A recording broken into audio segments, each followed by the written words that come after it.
Hochma Text Project Podcast presents Season 1, Seneca's Letters from a Stoic by Lucius Annaeus Seneca. Translated by Richard Montgomery.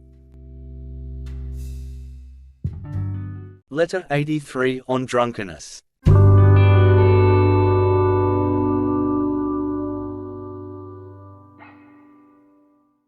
You bid me give you an account of each separate day, and of the whole day too. So you must have a good opinion of me if you think that in these days of mine there is nothing to hide.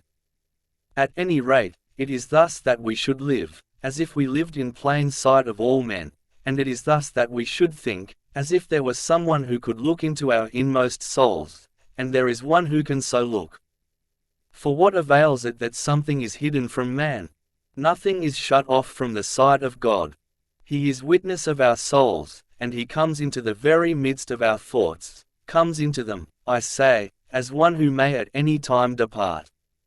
I shall therefore do as you bid, and shall gladly inform you by letter what I am doing, and in what sequence. I shall keep watching myself continually, and, a most useful habit, shall review each day. For this is what makes us wicked, that no one of us looks back over his own life. Our thoughts are devoted only to what we are about to do. And yet our plans for the future always depend on the past.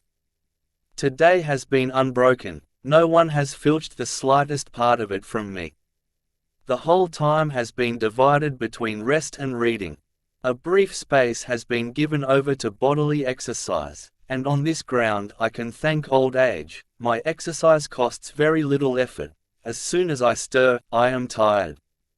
And weariness is the aim and end of exercise, no matter how strong one is. Do you ask who are my pacemakers? One is enough for me, the slave Various, a pleasant fellow, as you know, but I shall exchange him for another.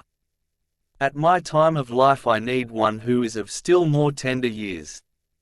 Various, at any rate, says that he and I are at the same period of life, for we are both losing our teeth. Yet even now I can scarcely follow his pace as he runs, and within a very short time I shall not be able to follow him at all, so you see what profit we get from daily exercise. Very soon does a wide interval open between two persons who travel different ways. My slave is climbing up at the very moment when I am coming down, and you surely know how much quicker the latter is. Nay, I was wrong, for now my life is not coming down, it is falling outright. Do you ask, for all that, how our race resulted today? We raced to a tie, something which rarely happens in a running contest. After tiring myself out in this way, for I cannot call it exercise, I took a cold bath. This, at my house, means just short of hot. I, the former cold water enthusiast, who used to celebrate the new year by taking a plunge into the canal, who, just as naturally as I would set out to do some reading or writing, or to compose a speech, used to inaugurate the first of the year with a plunge into the Virgo aqueduct, have changed my allegiance, first to the Tiber, and then to my favorite tank, which is warmed only by the sun, at times when I am most robust and when there is not a flaw in my bodily processes. I have very little energy left for bathing.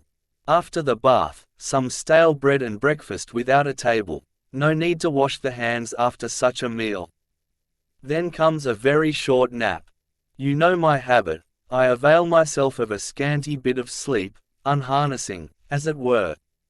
For I am satisfied if I can just stop staying awake. Sometimes I know that I have slept, at other times, I have a mere suspicion. Lo, now the din of the races sounds about me. My ears are smitten with sudden and general cheering. But this does not upset my thoughts or even break their continuity. I can endure an uproar with complete resignation.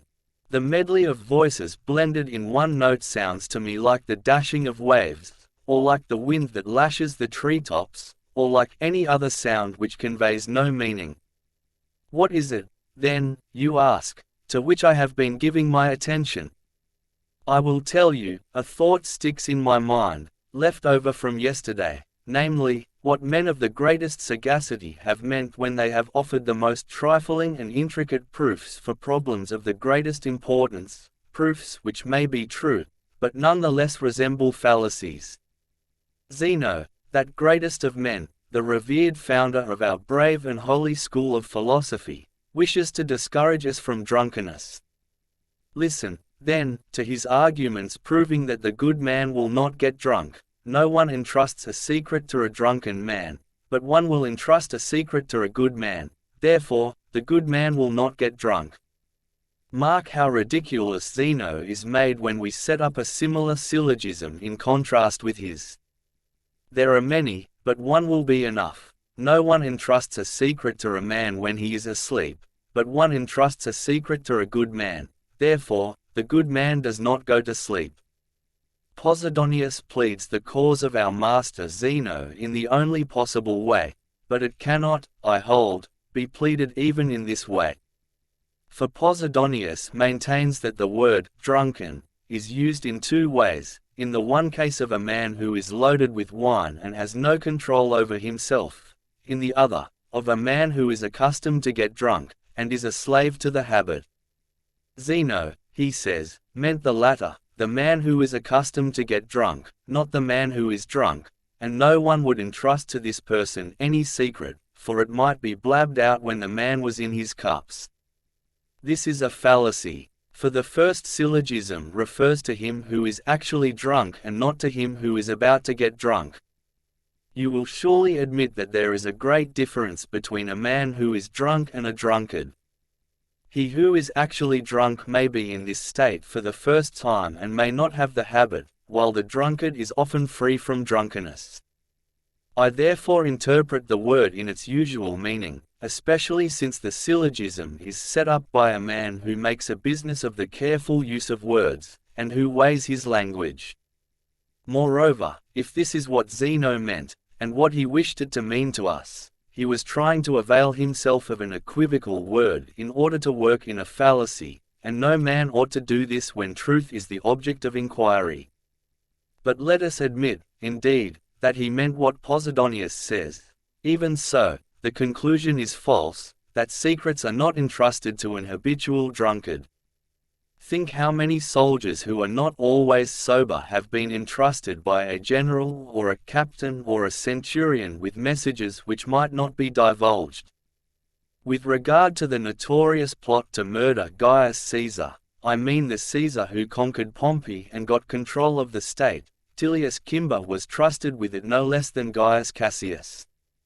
Now Cassius throughout his life drank water, while Tullius Cimber was a sot as well as a brawler. Cimber himself alluded to this fact, saying, "I carry a master? I cannot carry my liquor." So let each one call to mind those who, to his knowledge, can be ill trusted with wine, but well trusted with the spoken word, and yet one case occurs to my mind, which I shall relate, lest it fall into oblivion. For life should be provided with conspicuous illustrations. Let us not always be harking back to the dim past. Lucius Piso, the director of public safety at Rome, was drunk from the very time of his appointment. He used to spend the greater part of the night at banquets, and would sleep until noon. That was the way he spent his morning hours. Nevertheless, he applied himself most diligently to his official duties, which included the guardianship of the city. Even the sainted Augustus trusted him with secret orders when he placed him in command of Thrace.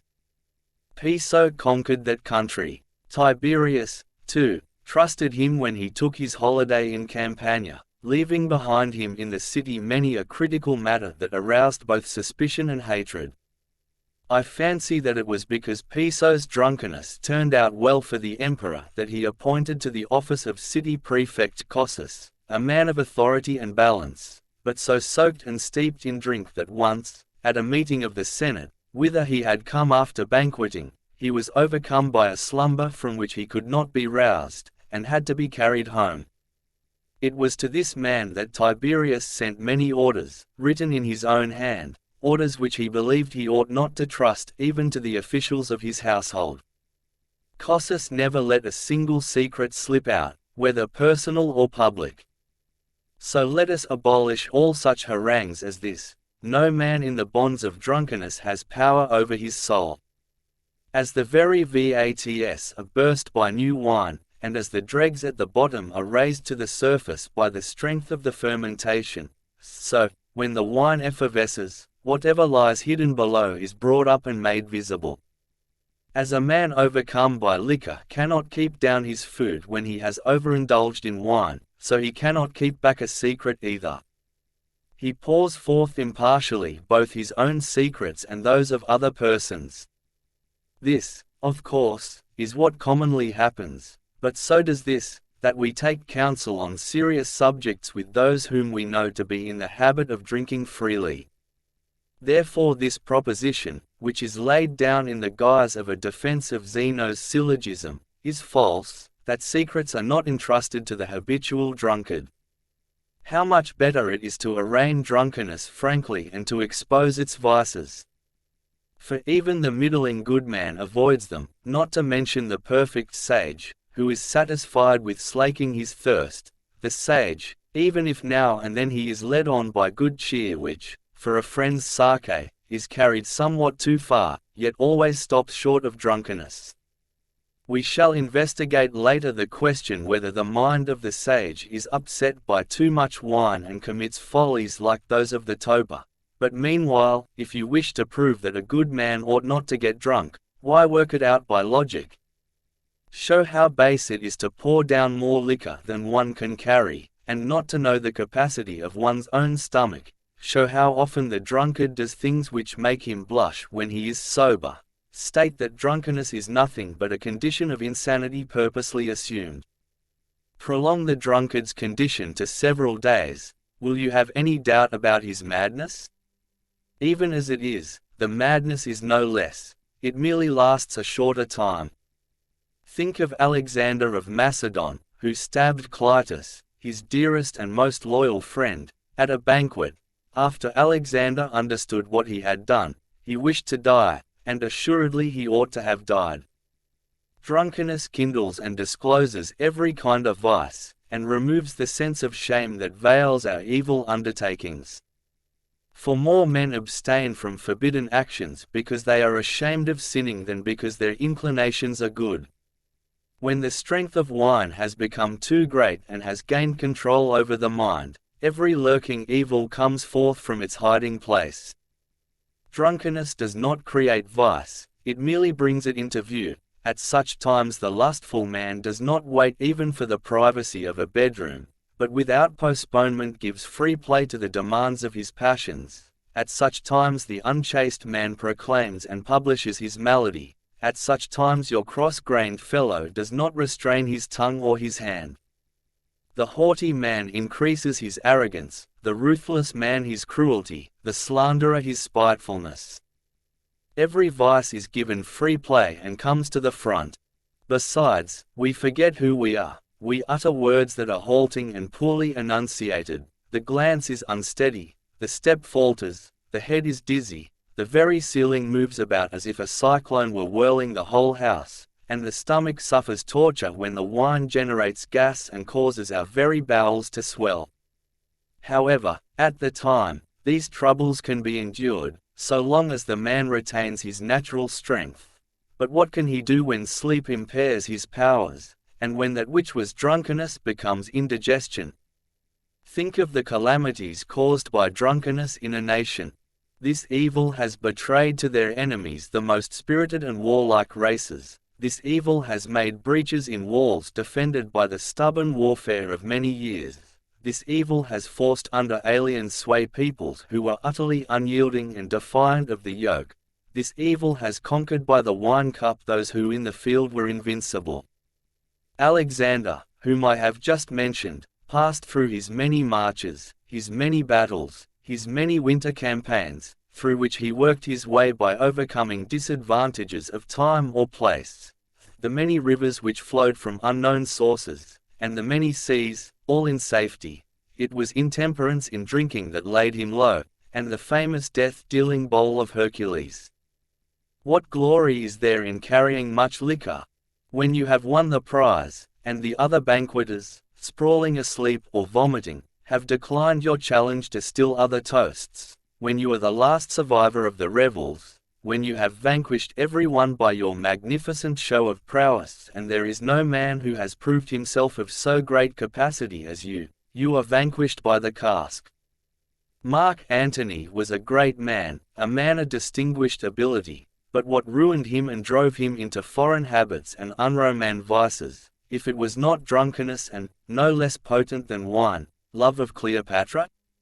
This it was that made him an enemy of the state, this it was that rendered him no match for his enemies, this it was that made him cruel, when as he sat at table the heads of the leaders of the state were brought in, when amid the most elaborate feasts and royal luxury he would identify the faces and hands of men whom he had proscribed, when, though heavy with wine, he yet thirsted for blood.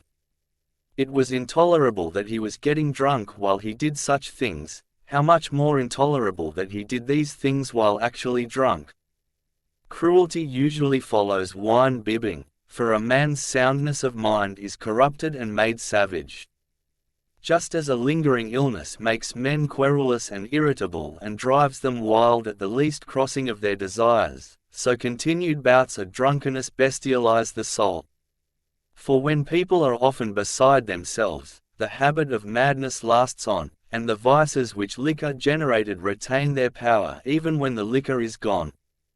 Therefore you should state why the wise man ought not to get drunk.